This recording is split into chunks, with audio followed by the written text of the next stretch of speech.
Okay, welcome back to another episode of Dawn of Man. Now, in the previous episode, we managed to get through an attack from the raiders. They came from this direction.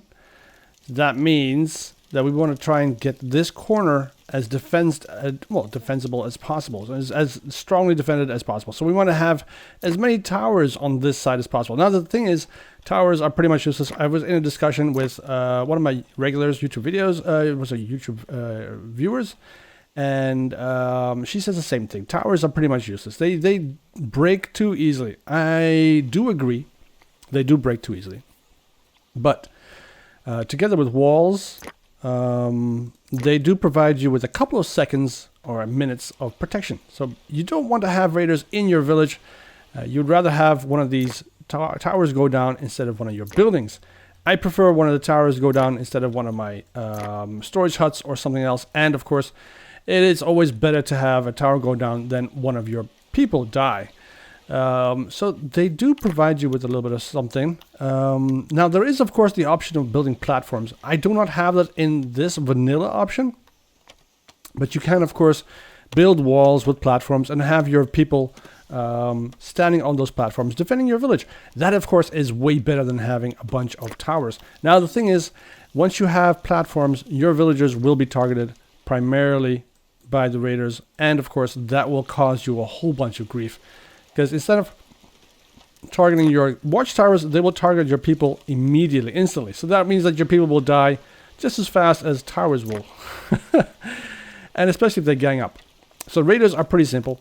They don't have a lot of strategy.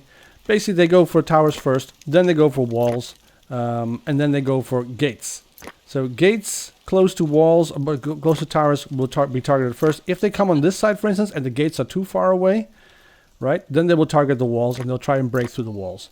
So if you have one tower, it won't stand up against 4 raiders. 4 raiders will be able to take this down easily without any of them falling down or dying, pretty much. What you want to have is have at least 2 or 3 towers overlapping in a single region where you know they'll come. So if there's a group of 7 raiders, 3 towers will be fine. If there's more than 7, you want to have 4.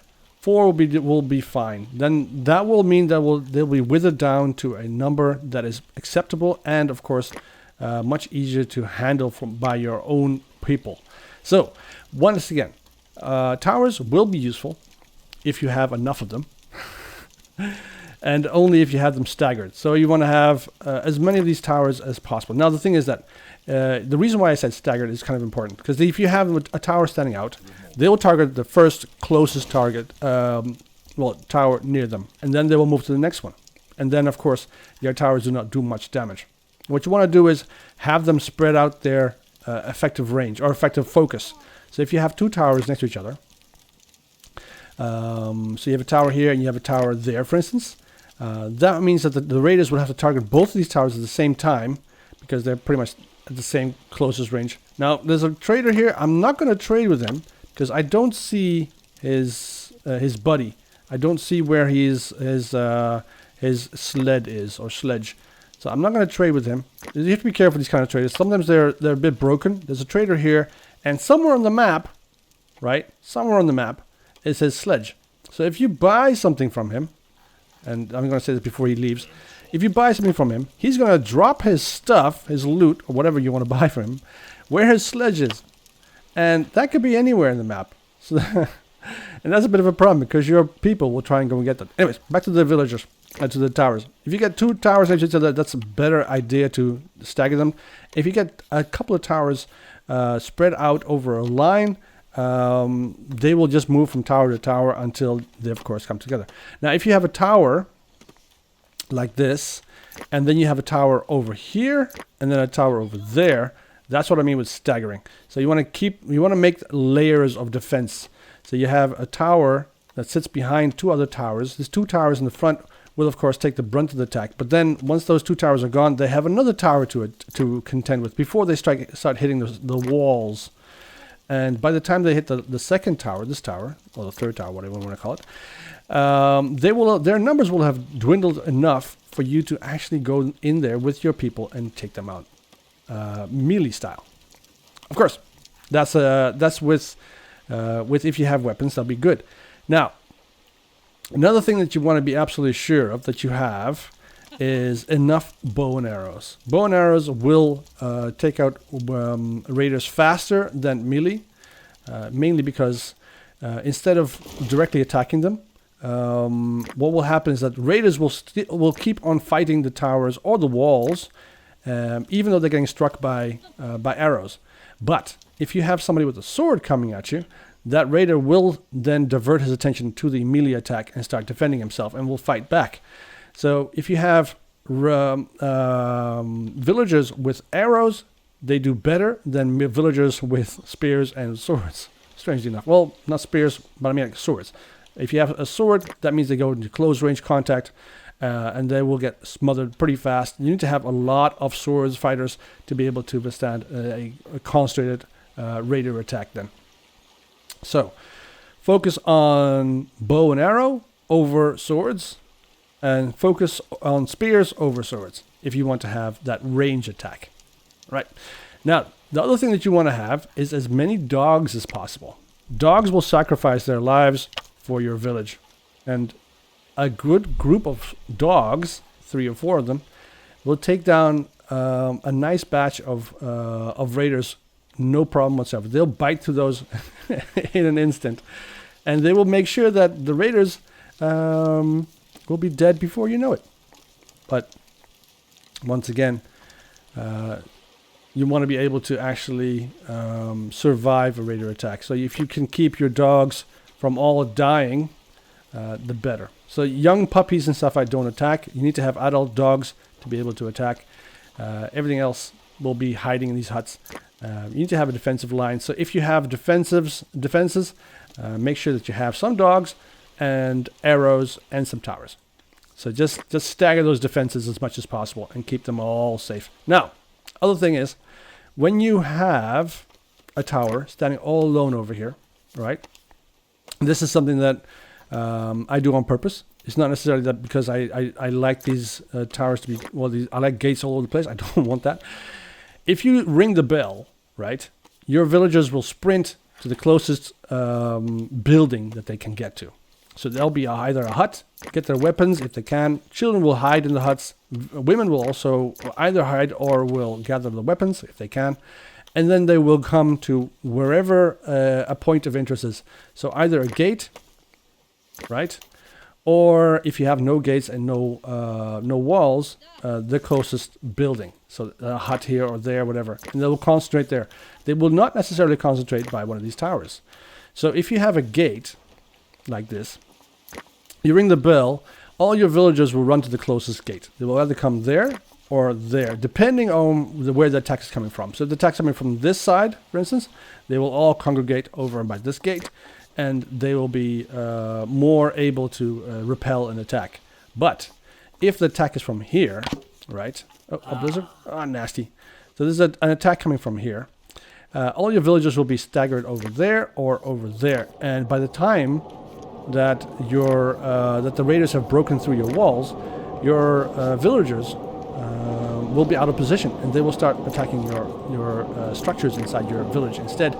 And then only afterwards, unless of course you intervene, will your villagers come and defend that. Alright, so we are in a blizzard situation. Let's just speed through this. I don't really care about blizzards. Let's just make sure we have enough food, enough water. We should be fine. Oh, look, there's this buddy. Look at that. That's right. That's right. Now, the trader has finally arrived, and now we can do some trading. So I want to have his straw. I don't want a goat. I don't want the goats. And I want his pulses. I also would like to have... he doesn't have anything else. He doesn't have anything else. His combustion is pretty low. That's because he's pretty useless. He doesn't have anything. Let's give him a leather piece and then let him go away. Alright, so that's what I mean with... You have to be absolutely sure that both of the traders, the trader itself and his I don't know, mule, are actually in the vicinity. If they are not, right, and you trade, well, then you got a big problem, because your villagers are going to go walk about until they find stuff. And in some cases, I've had it sometimes that the trader was in my village, but his buddy was at the edge of the map, by the time the villagers get to the materials and get back, they've already succumbed to hunger or thirst, or mostly just hypothermia in some cases, and they'll be dead. There's no way you can save them. There's no way, and you don't know what's going on because they don't tell you. They just walk away one at a time, trying to pick up the stuff at the edge of the map, and then they come back one at a time, and the thing is that you never know exactly what happened. So just suddenly be a bunch of them dead, and then you'll just hear this person died of starvation, or this person died of starvation, and you just basically just have to hope that then you have to go and find out exactly where the problem lies, and it's a pain. It's a pain. So quick warning of just pay attention when a trader's in your village. Just make sure that both of the village those idiots are in your village and not just one of them. All right. So now, if you have towers in your wall, which is perfectly fine, you can stage them like this. You stage them right in the wall and then have the wall go around them like this, and that basically positions them in a bit more of a safe situation.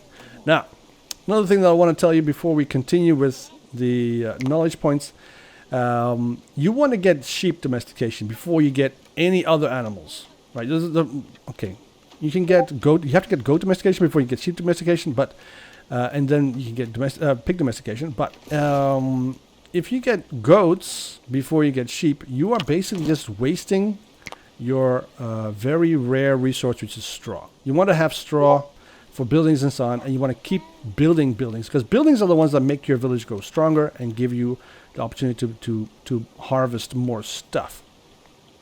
Let's go and hunt that one down. So if you have goats, don't waste your straw on goats. Just wait until you have sheep domestication, and then get sheep instead of goats. Because you can still harvest the wool from sheep, right? You can harvest the wool from sheep. Oh, and somebody died of old age. Okay, cool. You can harvest the wool from sheep, and you can also slaughter sheep. Goats just take away.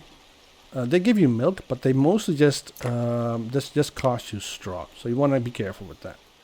All right, let's get back to the game. We have a bit of work to do. We still have a wall to go around. We want to get the next best thing, which of course is the goat domestication, because we have to get sheep. We want to get sheep because sheep give us wool, and wool gives us a good clothing. So that means once we have wool, we'll be able to get we already have the weaver, but we'll be able to actually get some proper clothing for our people, make them nice and warm, make them not uncomfortable. They'll be happier in the winter then, and wool is easier to get than constantly going after animals to get leather and that kind of stuff. So it's better that way. Trader has arrived. We make sure there's 2 of them. Yes. All right. So this is an average commission, so it's not that high. So let's get the straw. Let's also get the grain. Make sure you get that. I don't go for the goat domestication because it's just 200 euros. Who cares about that? It's a lot of 200 euros. 200 whatever gold pieces are trade pieces. I don't want to spend this stuff on that. It's already difficult enough to keep my people alive. So let's just do this and then give him 2 spears. Let's also just remake those 2 spears in here, like so. And let's look at what else we can what we need. We need more sickles, I think, and we need more spears. Well, I want to get more bows. Actually, as a matter of fact, we only have 8 bows at the moment. I want to get more bows, and I want to get, because we do have quite a lot of dry skin. I also want to get more sickles. The more sickles, the more people can actually work in the field, and the more likely it is that we will actually be able to harvest all of our crop. Grain is very important. It's more important than peas. So make sure that you harvest all of your grain. Also, if you are going to increase your crops because you have more people, whatever, or you need more food, go for a grain instead of a pea or one of these things. This is just to slow them down as they eat. But this gives you two things. It gives you bread and it gives you straw. Well, anyways, that's just my points of wisdom. You can take it or you can leave it, whatever you want. All right, so we have to keep an eye on it. So as soon as it becomes autumn, fall. Let's say fall, because otherwise I'm confusing some people. As soon as it's fall, we will keep an eye on the grain to see if we harvest all of it. If we harvest all of it, then we are ready to expand our fields. If they do not harvest all of it, we will just leave them and we won't stress them out any further. That means that they are at the limit of what they are capable of doing. So we will have to find alternative food sources then, in that case. All right, so our flip mine is working fine. Flax is coming along nicely. We're going to have a whole bunch of flax. Do we already have a weaver? I don't think we have a weaver. Let's go to build production. Let's make sure that we have a weaver. Now, a weaving hut will give you the actual fabrics. No storage slots. I need more storage huts, I guess. So let's just put the speed back down. Let's check out our what we have to build still to get some more points. We have the food dryers at 2 out of 5. I don't want to build on. We have 5 huts, so we got that. We got 2 out of 5 gates. We have 2 out of 5 skin dryers. I'm gonna go ahead and say we need one more storage hut. Let's put one more storage hut down. Now this needs to be put down specifically close to a spot where my villagers come regularly. So I want to have the storage hut over on this side, because it's already pretty much filled up on that side. So we don't want to go that way. This is just basically because I want to keep this storage hut and the granary close to the gate, so that when they come and bring food and other resources and stuff, they don't have to walk so far. Right? You don't want them to walk too far. Okay, this is a good sign. You have some people just idling about. That means that we do not have too much for them to do. Let's also check on the fish. Fish is fine. Good. Let's get these pear trees and stuff out. Let's make sure that we have all of that harvested. All right, summer is coming to an end pretty soon. I think we're doing okay. So let's see. That storage hut will come up fast. Also, another point. If you do build a building or a bunch of buildings, just make sure you build them in a set pattern. The most important first, least important last. So if you need something like more civilian space, like huts, for instance, make sure you build that before you build any of the other facilities or factories, or buildings. Because if you need this more like right away, but you build a storage hut as well at the same time, they will share the resources between those two buildings. Now, that could be such a problem that they will never be able to finish the hut. Instead, they will focus, because they're spreading all those resources and stuff, right? They will focus on both huts at the same time. This, of course, is a bit of a problem, especially if you need another hut. We don't need a hut at the moment. We still have 5 slots available. But we do need something with welfare. We need to get some people something. We need to increase. Oh, what do we have over here? Ebics. How many ebics do we need? We still need 4 ebics. Let's go and hunt them. Take them out. Make sure. Where are you going? You're going to bank. Okay, she's probably going to get some to drink or something. You want to be absolutely sure that you build the most important building first, and after that's built, then you put down a blueprint for the next building. You do not build all. You don't put like a ton of blueprints at the same time, because they spread all the resources and nothing will get built. It will take a heck of a long time for something to get built. I made that mistake a million times, so I just giving you guys a quick little warning. All right, so we have 2 towers over here. I want to have a third. I don't have any space on this side though, so I am going to go ahead and set another tower in the middle here, right down here. So there is no no reason why you can't just build a ton of towers, right? If you need towers because you are in constant threat of attack, just build towers. Just build towers. If you don't want towers, it's also fine.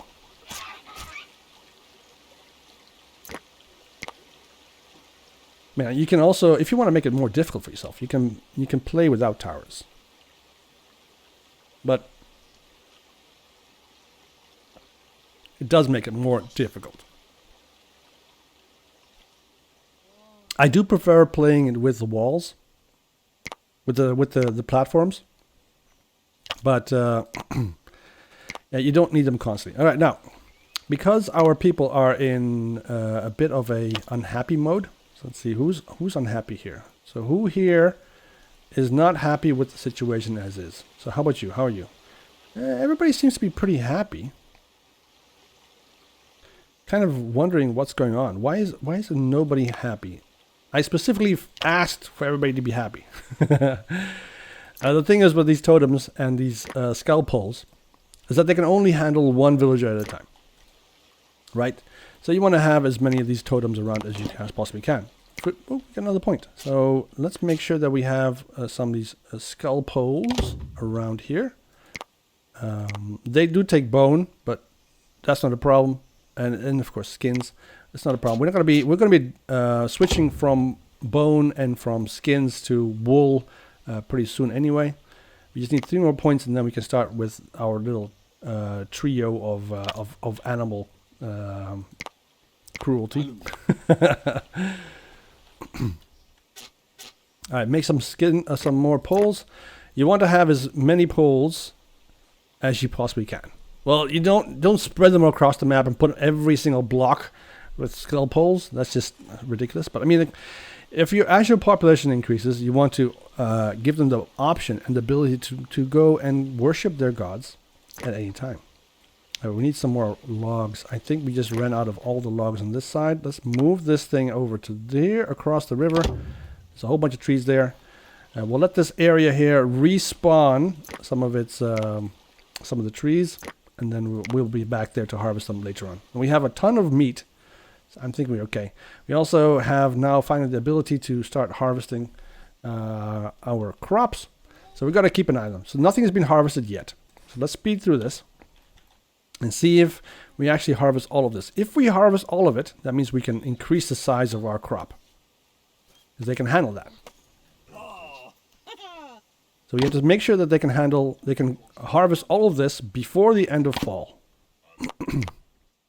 We got 2 more people in our settlement. That's nice.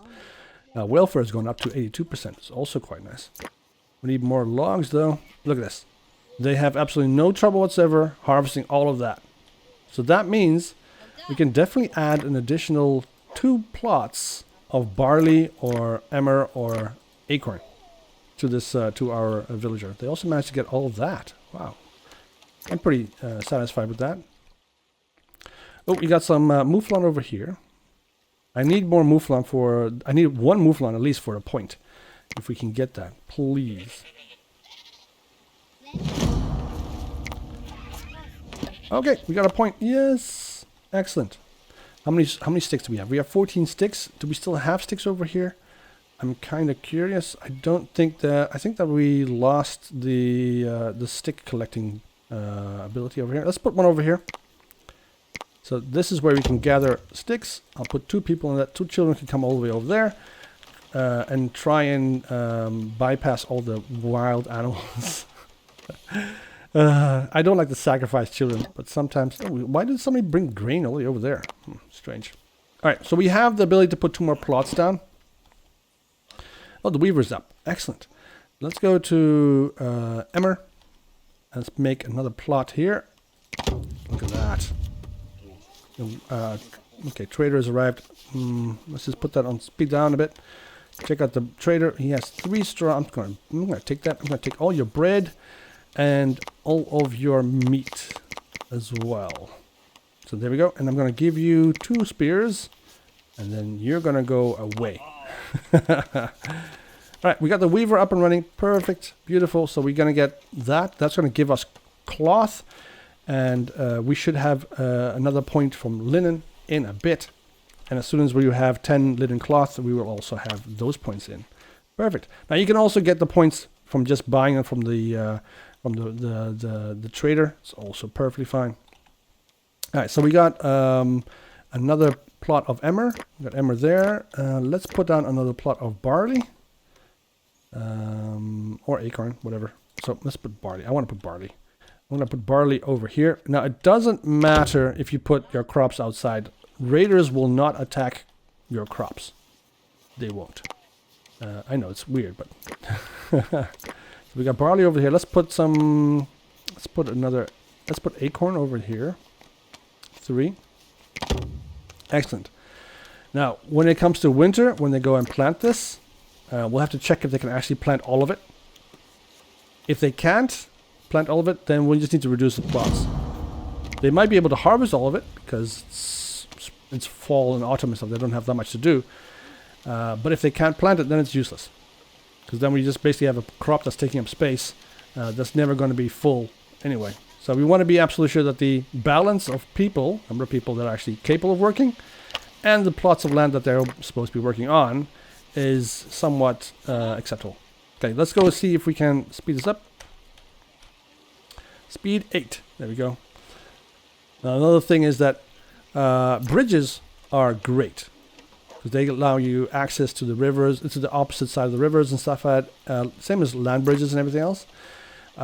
Traders and raiders will focus their attention on these bridges. They will cross these bridges and then they will get direct access to your village that way, which is of course great for them, less so for you. So in case of a bridge, you want to be absolutely sure that you have at least 3 or 4 towers over on this side.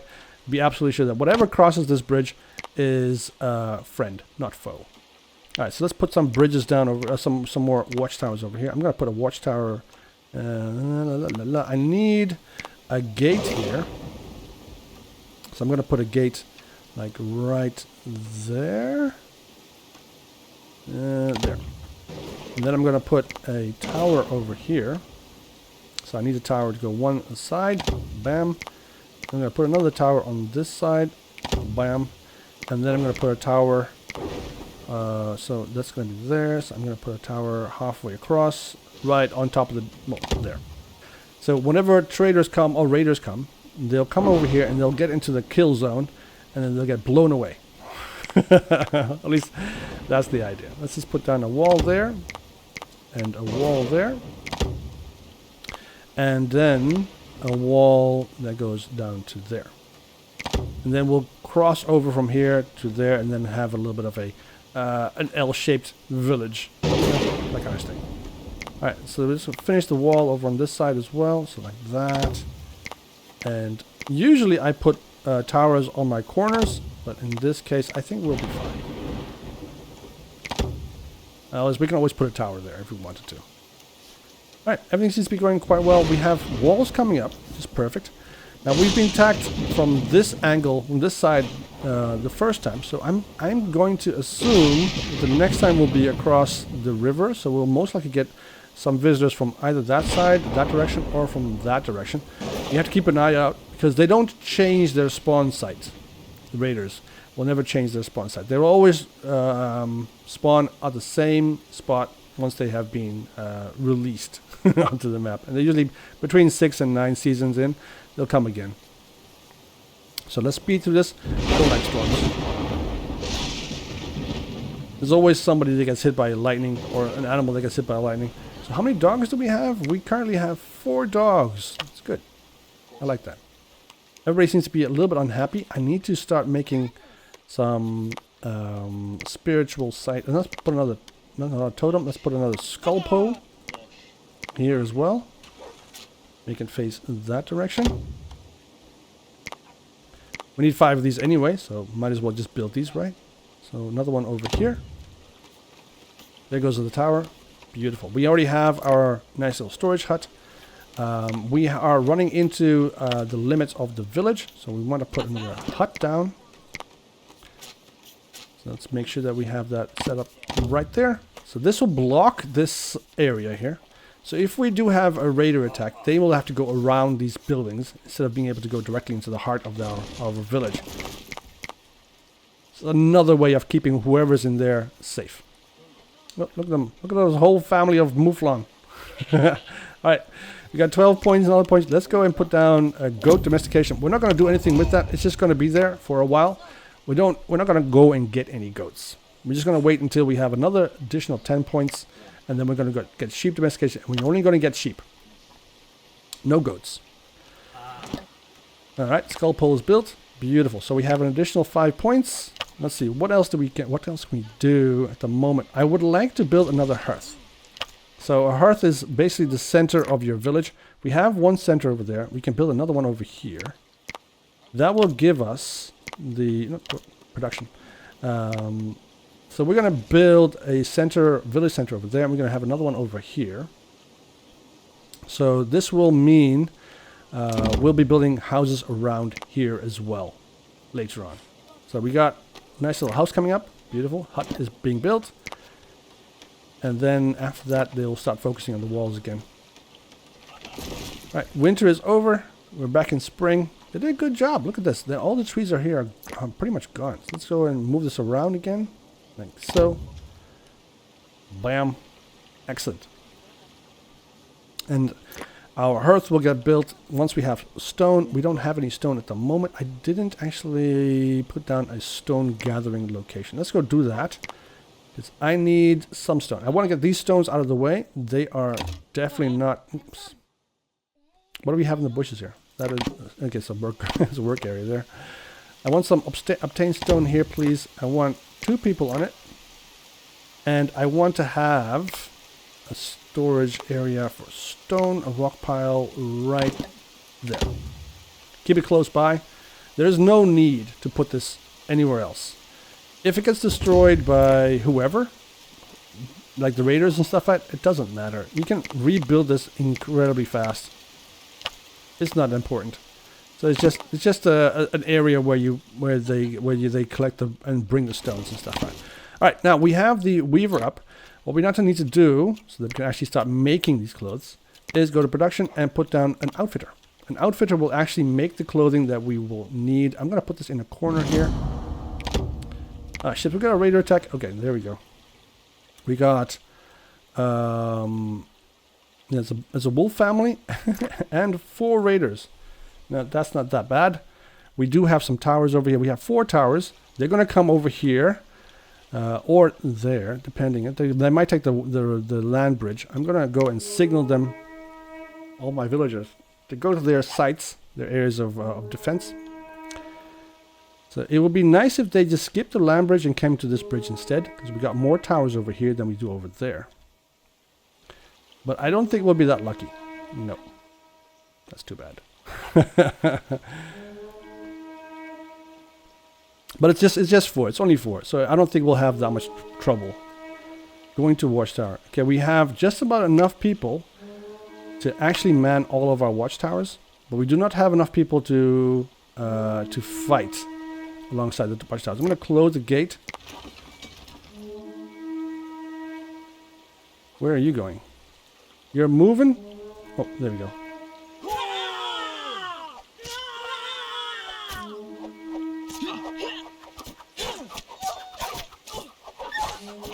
Go get them, doggies. Alright, we got a dog killed by a raider. And our gate is getting destroyed, but look at that. No problem whatsoever. Alright, everybody's fine. Let's repair that. And let's... No, I don't want to recycle that. Let's repair it. And let's open all the gates. Perfect. We got some dead raiders right there. Nothing got destroyed. Our watchtower was perfectly capable of handling that. Alright, so now we know that the raiders come from this direction, over there, from that direction, over there. So the third location that they will most likely come from is from over there. So they usually come from either 3 or 4 different locations, depending on the size of your village and location, basically the map. So we need to strengthen this area here, not necessarily this area here, because the bridge is okay. It's going to be okay. They might attack from this side of the river and then take the bridge. But there's a more likely chance that they will take the land bridge over here, and then they will strike at our unprotected, non-existent hole of a backside over here instead.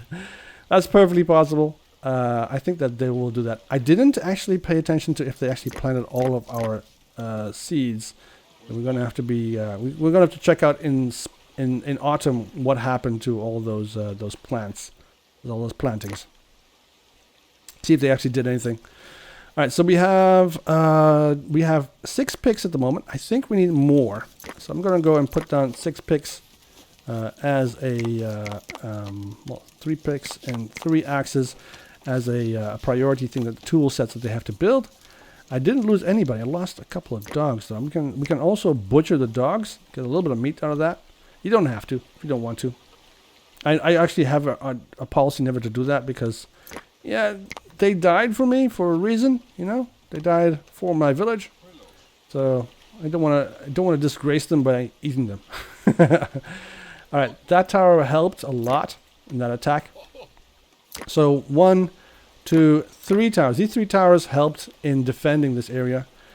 So 3 towers were perfectly capable of handling 4 raiders.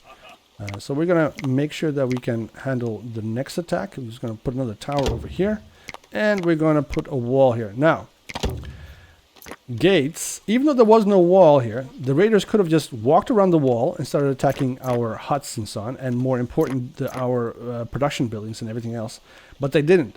They simply have a ingrained stupidity. I'm not quite sure what you call stupidity, but they have a priority set. That means that towers go before anything else.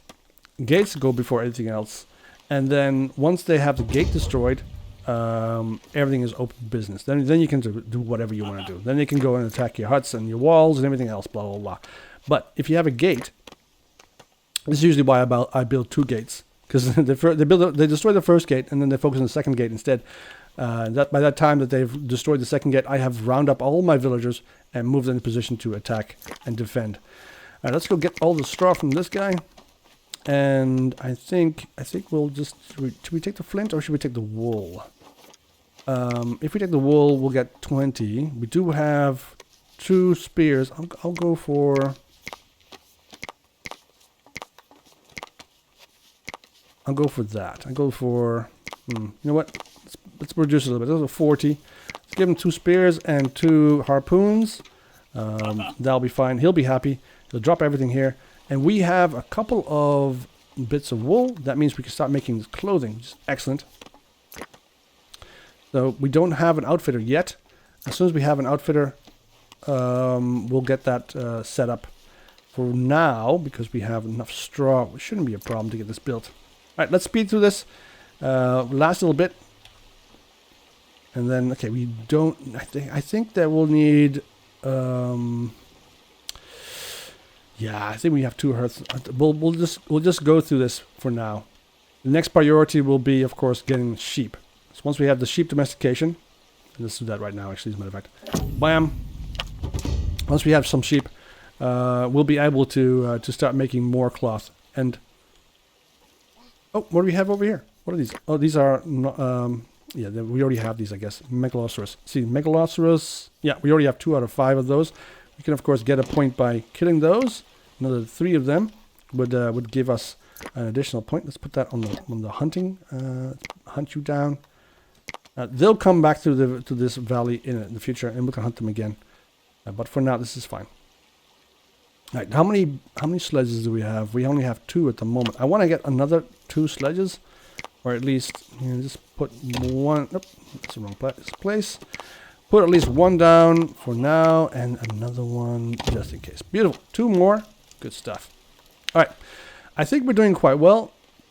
We survived another raider attack. It was a small attack, but it's still a raider attack, which we survived. We have some walls up, which is great. That means they can't just waltz back in and then destroy everything that we have. So I'm pretty happy that we have a lot of food.